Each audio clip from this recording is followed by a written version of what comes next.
Voilà. Donc, je souligne le mot élévation. Il y a prière à partir du moment où il y a élévation. Alors, là, on a dit tout à l'heure des techniques pour prier, mais les moyens d'élévation, chacun a les siens. Hein. Moi, j'en ai mis plusieurs. La nature, la musique, l'art, la créativité, le sport ou les belles...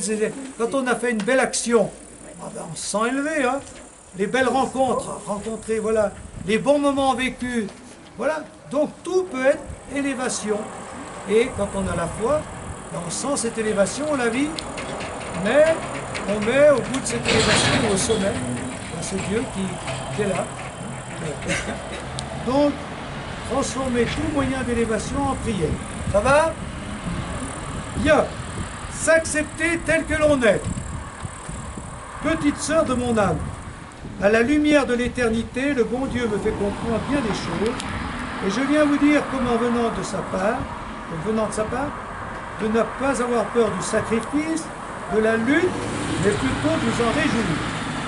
Si votre nature est un sujet de combat, un champ de bataille, oh, ne vous découragez pas, ne vous attristez pas, je dirais volontiers, aimez votre misère, car c'est sur elle que Dieu exerce sa miséricorde, et lorsque sa vue vous jette dans la tristesse qui vous replie sur vous, cela c'est de l'amour-propre.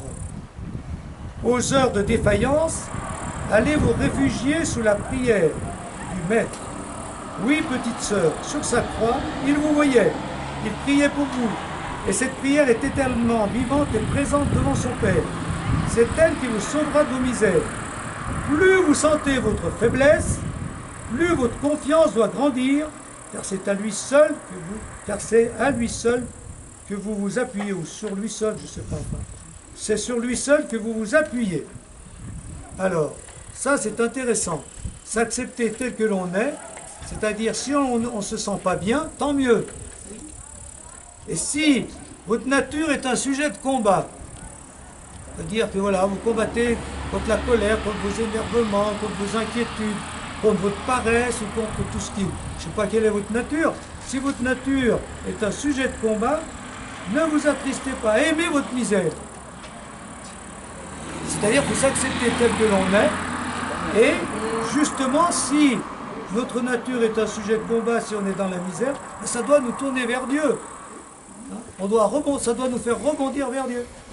Pour que vivre, comme dit saint Paul, c'est quand je suis faible que je suis fort.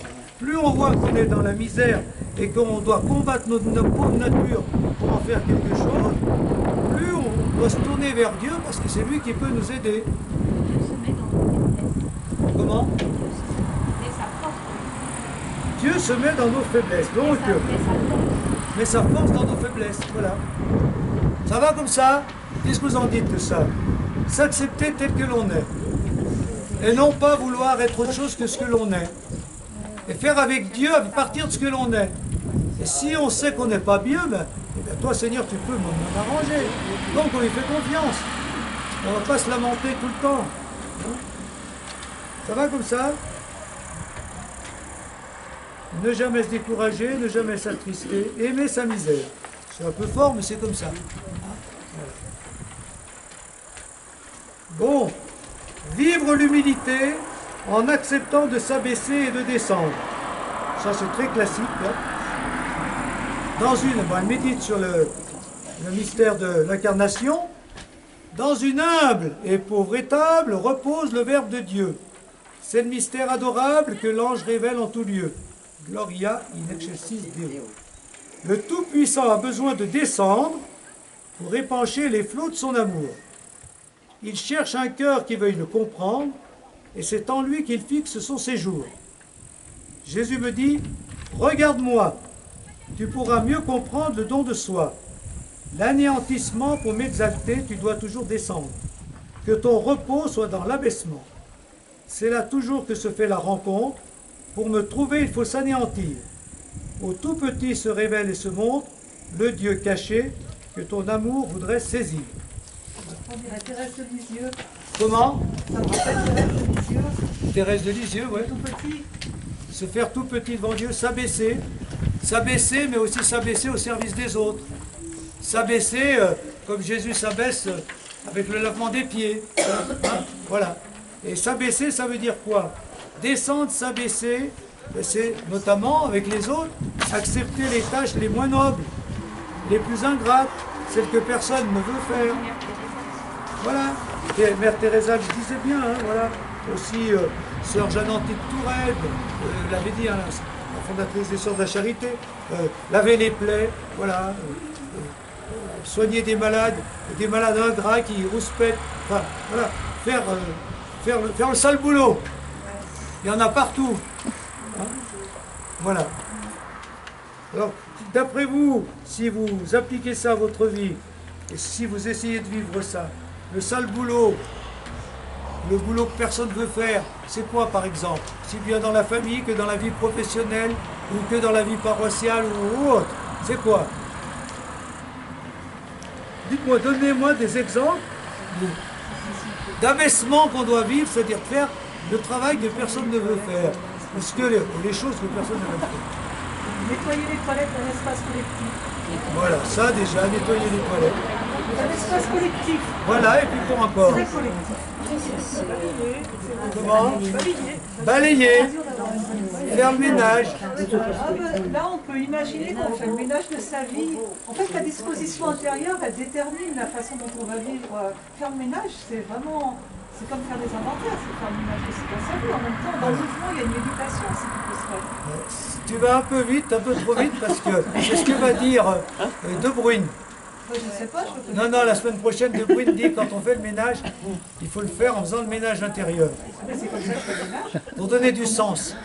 Bon, c'est spiritualiser les choses. Comment? Ceux qui font jamais de ménage, c'est vrai que Donnez-moi des autres exemples de choses qui vous sont difficiles à faire. Vous vivez un certain abaissement il faut lui donner du sens. C'est le Christ qui lave les pieds de ses disciples. Bon, c'est quoi par exemple dans la vie? Dans la vie familiale, c'est quoi? Dans la vaisselle. Hein? La vaisselle. Pas l'abaissement, pas la vaisselle. S'occuper des vieux parents. S'occuper des vieux parents qui sont ronchons et rouspéteurs. Attention, il y en a qui arrivent à cet âge-là. S'occuper des voisines qui sont ronchonnes et rouspétrices ou rouspéteuses.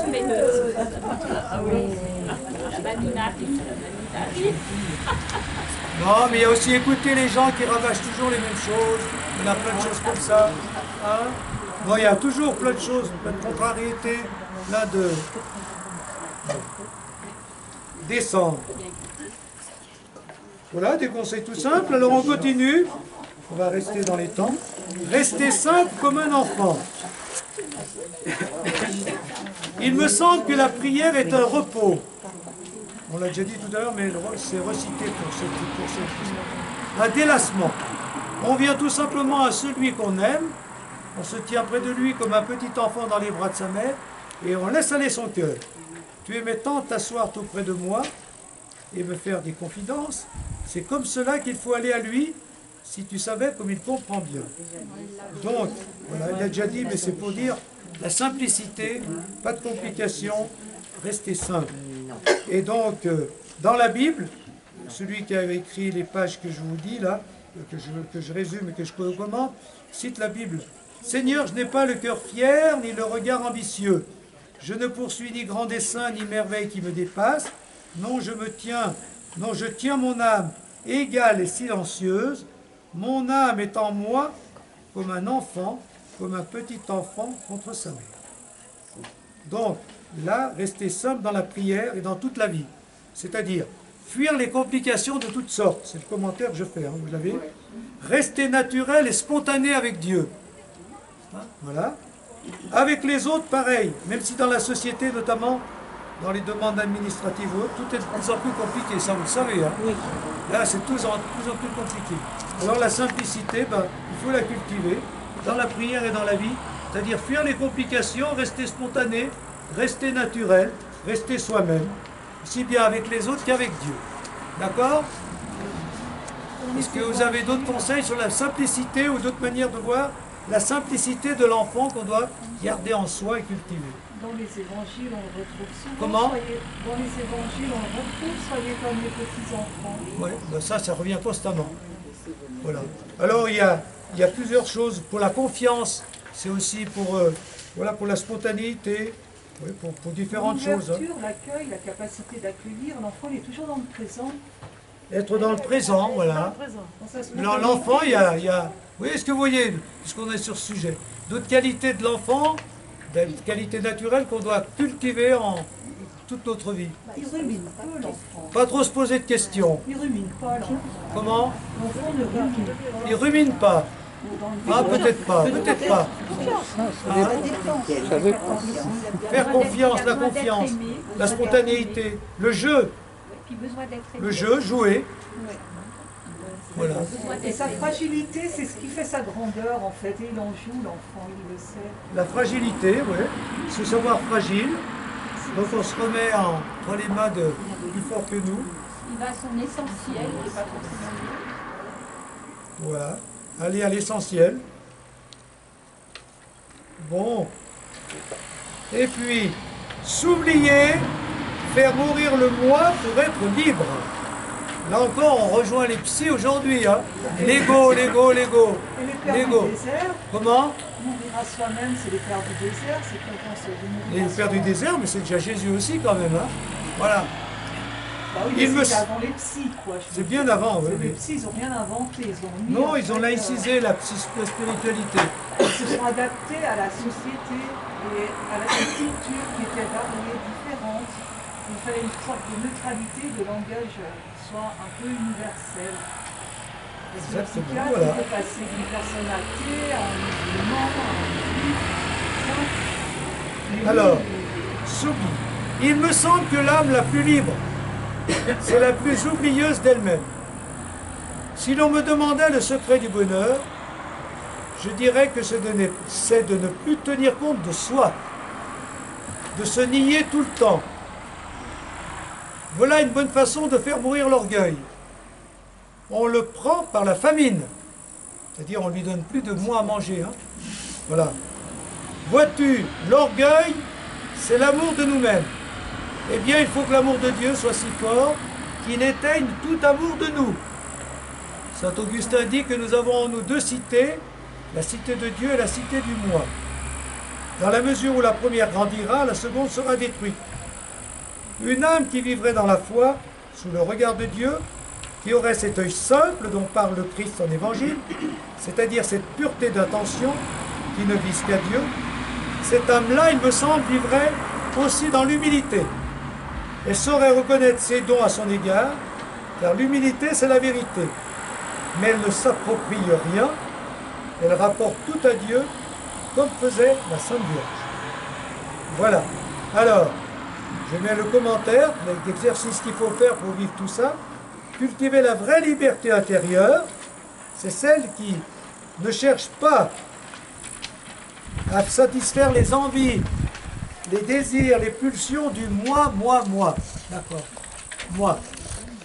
Qui ne recherche pas avant tout son plaisir et son épanouissement, mais le dépassement de soi, c'est-à-dire l'ouverture vers le haut et vers les autres. Voilà.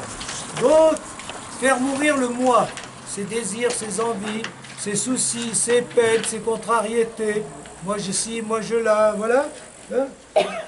Faire mourir le moi pour s'ouvrir à plus grand que soi, qui est Dieu. Et c'est ce Dieu qui peut justement nous conduire là où il veut nous conduire. Et là, c'est la vraie liberté. La vraie liberté, c'est être libre, c'est pas satisfaire le moi. Hein? Voilà. C'est le faire mourir. Ça nous emprisonne.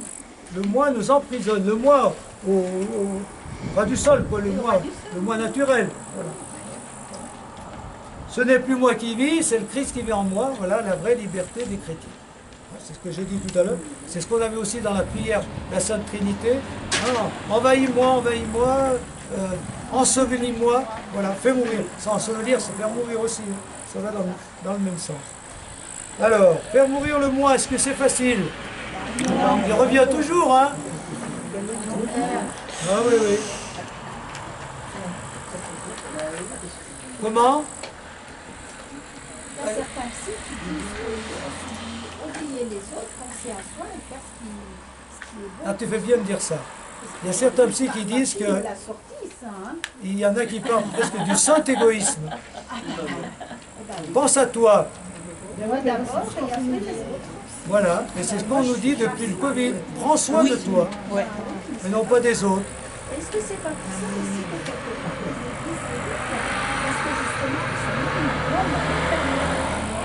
de s'effacer pour les autres, mais pas l'inverse, c'est ce qu'on entend. On dit aussi que c'est important de s'aimer. Donc c'est vrai que... Vas-y. On dit que c'est important de s'aimer soi pour pouvoir aimer les autres. Oui. Oui, mais s'aimer soi, c'est pas s'aimer, c'est pas aimer le moi. S'aimer soi-même, c'est se aimer, c'est aimer ce pourquoi on est fait. Et on est fait pour se dépasser, pour aller vers Dieu d'ailleurs. C'est ce qu'elle dit tout au long. Hein. Voilà.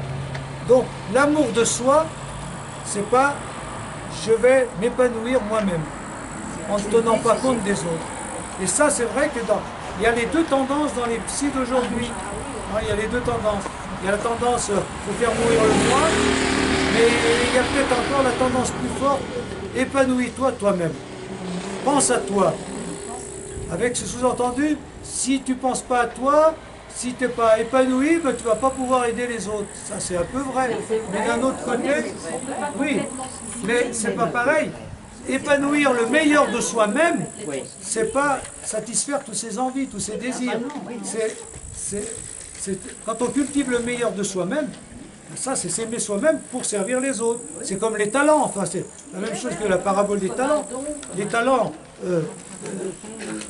mourir à soi, c'est pas enterrer son talent. Hein.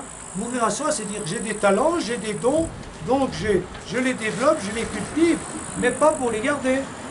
Parce qu'à ce moment-là, je sers moi, mon épanouissement, pour les donner aux autres, dans mes engagements, dans mes relations, dans ma foi, dans mes responsabilités. Voilà.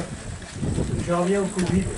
Moi j'entends plus, prenez soin de vous plutôt que prends soin de toi. Ah, prenez soin de vous, peut-être aussi, ouais. C'est plus Collectif. C'est mieux. Mais c'est vrai aussi qu'il ne faut pas se négliger, mais ça c'est pas la même chose. Il ne faut pas se négliger.